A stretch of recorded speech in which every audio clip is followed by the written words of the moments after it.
Hi everyone, मैं हरेंद्र स्वागत करता हूं आपका सगुन डिफरेंस एकेडमी में। भाई साहब, वाकई में अमेरिका खतरे में है। अमेरिका के जो राष्ट्रपति हैं डोनाल्ड ट्रंप ने वाकई में अमेरिका खतरे में डाल दी। इस बात पर आज हम चर्चा करने वाले हैं क्योंकि विश्व के बड़े बड़े देश अमेरिका के पीछे पड़ गए युद्ध को लेकर। और अमेरिका एक ऐसा देश है जो 30 नाटो देशों के साथ है, ग्रुप में है, तो उसे डर का कोई भी माहौल उसके चेहरे पर दिख नहीं रहा है। और वो खुले खड़ा होकर क्या कर रहा है, चैलेंज पर चैलेंज कर रहा है कि मैंने जो किया है वो सही किया है। आज इस टॉपिक पर चर्चा करने वाले हैं। देखो, 2026 में स्टार्टिंग होते ही अमेरिका ने वेनेजुएला पर आक्रमण कर दिया। वेनेजुएला के राष्ट्रपति को उसके घर से उठा के अमेरिका ले आए और उनको कहां पेश कर दिया, कोर्ट में पेश कर दिया। किस बात पर? उन्होंने उन पे आरोप लगाया कि अमेरिका में जो ड्रग्स का काम होता है और जो आतंकवादी संगठन काम करते हैं अमेरिका में तबाही का, उसके पीछे सब किसका हाथ है? वेनेजुएला के राष्ट्रपति के ऊपर हाथ है। कहने का मतलब जो काम वहां पर हो रहे हैं उल्टे सीधे, नशा का, आतंकवाद का, कुछ भी उल्टा सीधा, अमेरिका के राष्ट्रपति ने सभी उसी पे इल्जाम थोप दिए और उन्हें कहां खड़ा कर दिया? अमेरिका की अदालत में खड़ा कर दिया। अब यह बंदा इस बात को लेकर क्या कह रहा है कि जो कुछ भी मैंने किया है सही किया है, जबकि सही ऐसा कुछ भी नहीं है। इस बात को पूरा संसार जानता है, पूरा वर्ल्ड जानता है और इसके पीछे हाथ धोकर आप पड़ गए वर्ल्ड की महाशक्ति।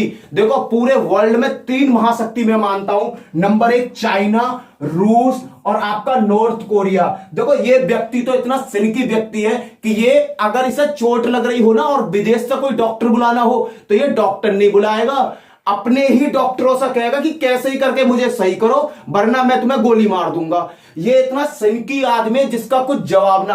आज तो इसने भी अपनी चुप्पी तोड़ दी। इसने भी सीधा अमेरिका को टारगेट करते हुए कह दिया कि मेरे छोटे भाई को जल्दी से जल्दी रिहा करो और बाइज्जत उसके देश छोड़ के आओ वरना युद्ध के लिए तैयार हो जाओ।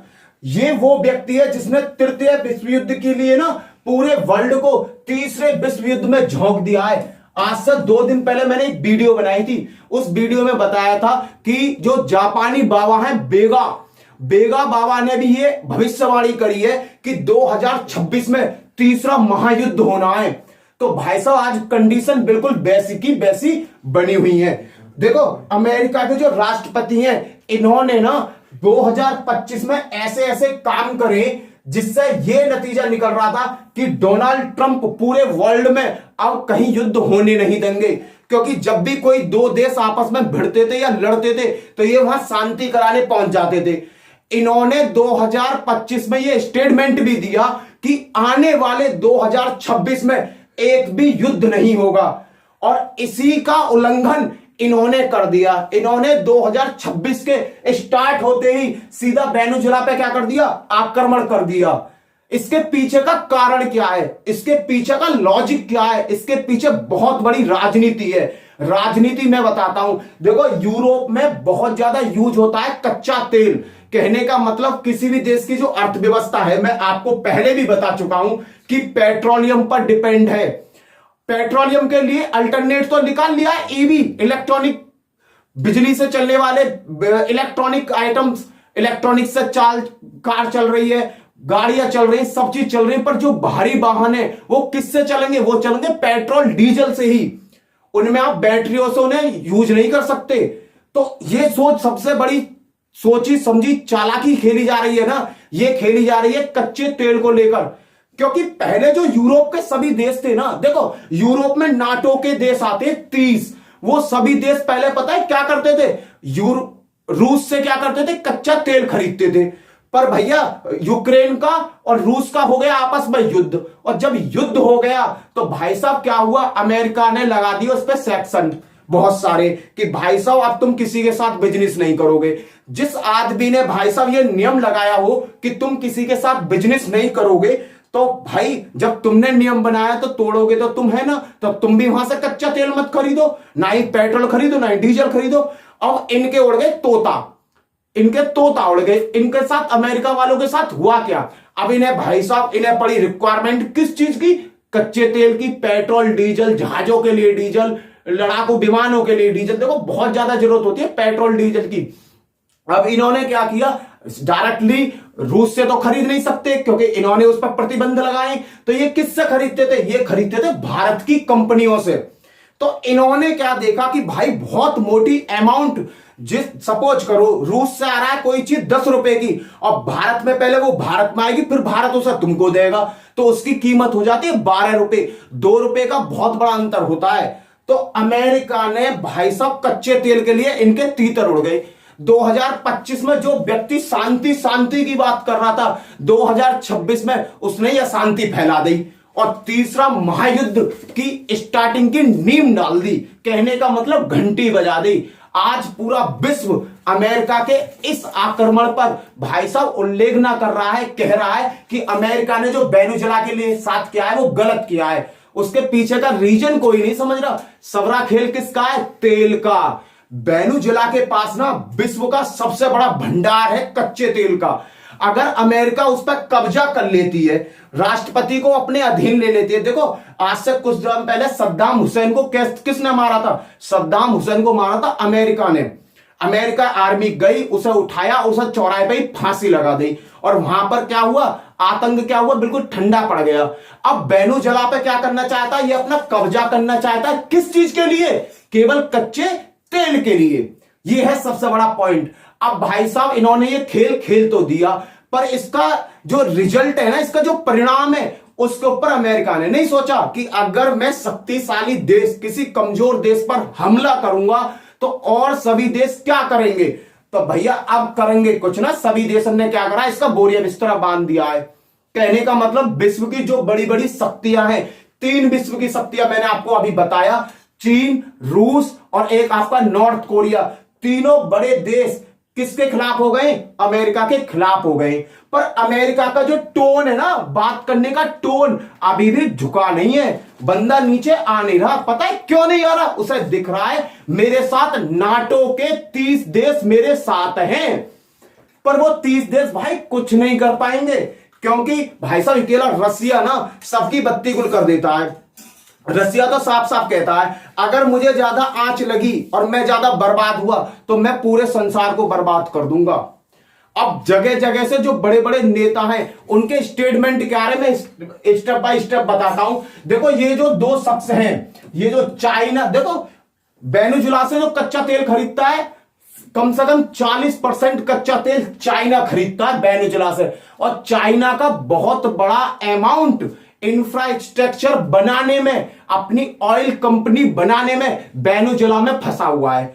अमेरिका और चीन की तो वैसे भी 36 का आंकड़ा रहता है, वैसे भी उन दोनों का 36 का आंकड़ा रहता है। तो अमेरिका तो ये बात से खुश है कि चलो मैंने चाइना की थोड़ी सी तो कमर तोड़ी, पर उसने कमर ना तोड़ी, उसने अपने हाथ पांव तोड़वा लिए क्योंकि इसने भी डायरेक्टली क्या कह दिया है कि लड़ने को तैयार हो जाओ। अब उसके बाद में जो दूसरा शख्स निकल के आया है, उनका नाम तो भाई साहब आप जानते होंगे, उनका नाम है किम जोंग। ये है नॉर्थ कोरिया के भाई साहब, इन्हें राजा कहा जाता है नॉर्थ। ये वो व्यक्ति है, अगर इसके हाथ थोड़ी सी भी तुमने गलती करी तो थोड़ी सी भी गलती की सजा क्या होती है? मौत होती है। ये बंदा एक ऐसा बंदा है, ये एक ऐसा राजा है कि ये खुद गड्ढा खोद का पानी पीने वाला आदमी है। ये किसी दूसरे देश पर डिपेंड नहीं रहता है। सपोज करो कोरोना पीरियड की बात बताता हूं। इसके देखो सभी देश कोरोना की वैक्सीन ढूंढ रहे हैं। इस बंदे के यहां पर 50 से 60 आदमी कोरोना पॉजिटिव मिल गए तो इसने उनका इलाज नहीं किया, साइड में लगवा कर गोली मरवा दी कि मेरी और जनता को प्रॉब्लम ना हो। तो ये इस टाइप का आदमी, जो आदमी अपने लोगों को मरवा सकता है वो दूसरे के लिए क्या नहीं कर सकता। भाई साहब ये भी क्या करता था? वेनेजुएला से क्या लेता था? कच्चा तेल लेता था क्योंकि इनके रिलेशन उसके साथ बहुत अच्छे थे। तो अब इनको भी लगा कि भाई अमेरिका अपनी चला रहा है, ये अपना क्या कहते हैं, उन्हें छोटा भाई कहते हैं कि मेरे भाई को रिहा करो, नहीं लेने के देने पड़ जाएंगे। इन्होंने तो खुला चैलेंज अमेरिका को कर दिया कि आक्रमण अब होकर रहेगा, तीसरा विश्व युद्ध अब होकर रहेगा। पर अमेरिका की टोन कहां पे है भाई साहब? वो ये 36 पे टोन है उनकी, नीचे नहीं आ रही है क्योंकि उन्हें क्या दिख रहा है? मेरे साथ तो यूरोप के सभी देश है। पर ये जो सपना अमेरिका अपने माइंड में लिए बैठा है ना, यूरोप के 30 देश मेरे साथ हैं, कोई भी साथ नहीं आने वाला। क्यों? क्योंकि अमेरिका ने जो ये कांड किया है ना, ये सबसे ज्यादा खराब कांड किया है। तो इन्होंने तो खुला चैलेंज कर दिया है, इन दोनों बंदों ने खुला चैलेंज कर दिया अमेरिका को कि भाई साहब अगर बात बन रही है तो शांति तो बना लो, और अगर उंगली टेढ़ी करनी पड़ गई तो लेने के देने पड़ जाएंगे। और इनके बाद में तो एक और महाशख्स आता है सामने, जिसका नाम है, आप जानते हो, पुतिन जी। ये रूस के हैं। पुतिन जी को तो आप अच्छी तरीके से जानते होंगे, रूस के महान योद्धा हैं। यूक्रेन की नाक में दम कर रखा है इन्होंने भी डायरेक्टली कह दिया है अमेरिका से कि अब कुछ नहीं होगा, या तो बात सीधे सीधी हो जाए, जो राष्ट्रपति तुमने उसके देश से उठाया है, उसकी जो बेइज्जती करी है, उसकी बेइज्जती के सामने तुम्हें क्या करना पड़ेगा? आदमी को बाइज्जत उसके देश नहीं भेजते हो तो तीसरे महायुद्ध के लिए तैयार हो जाओ। सीधा सीधा ट्रंप को इन्होंने क्या कर दिया? सीधा सीधा टारगेट कर दिया है। अब इसमें जो सबसे बड़ी बात बनती है, सबसे बड़ी बात बताता हूं उससे पहले भाई, अगर आपको मेरी वीडियो अच्छी लग रही हो, मेरा कंटेंट अच्छा लग रहा हो, तो मेरे चैनल का नाम है सगुन डिफरेंस एकेडमी। चैनल को सब्सक्राइब कर लेना, वीडियो अच्छी लगे तो लाइक कर देना, और वीडियो और अच्छी आपको लग रही हो तो अपने दोस्तों में शेयर जरूर करना। चलो जी बात करते हैं। अब पूरा वर्ल्ड जो है ना, पूरा वर्ल्ड शांति में हो, साहित्य में हो, किसी के भी लफड़े में हो, ऐसा तो हो ही नहीं सकता कि भारत का नंबर ना आए। तो अब भारत के सामने सबसे बड़ी प्रॉब्लम हो रही है। अब भारत को भी लगने लगा है, क्योंकि अमेरिका झुकने का नाम नहीं लेगा, झुकेगा नहीं साला। अब जब झुकेगा नहीं साला तो अपने कुछ ना कुछ नुकसान करवाएगा, और जब नुकसान करवाएगा तो बहुत बड़े बड़े देश, महाशक्ति इससे क्या करेंगे? युद्ध करने को तैयार हो जाएंगे। तो सबसे बड़ा क्वेश्चन मार्क आता है, भारत किसकी साइड से लड़ेगा? अमेरिका की साइड से लड़ेगा या अदर देशों की साइड से लड़ेगा?